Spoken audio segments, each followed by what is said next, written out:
San Miguel Group ay nanalong bidder sa 170 bilyong pisong kontrata para sa rehabilitasyon, operasyon at maintenance ng Ninoy Aquino International Airport.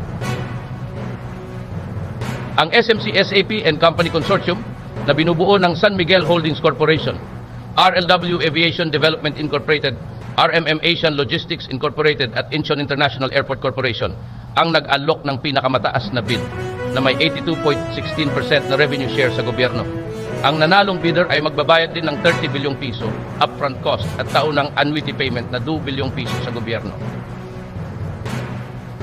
Ang dalawa pang nagsumete ng financial bid ay ang Manila International Airport Consortium, 25.91%, at GMR Airports International BV, 33.3%. Ang nanalong bidder ay may hanggang ika-6 ng Marso para magsumete ng mga kinakailangang dokumento pagkatapos ng award.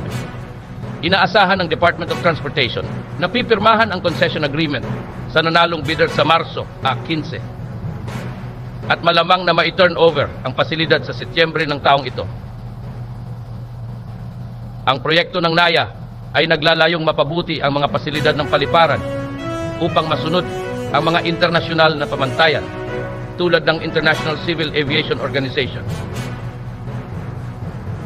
Ang concessionaire ang magsisilbing responsable para sa landside at airside operations ng NAIA na may layuning mapabuti ang kaligtasan, seguridad at kakayahan ng paliparan sa pagharap sa pagtaas ng trapiko sa himpapawid.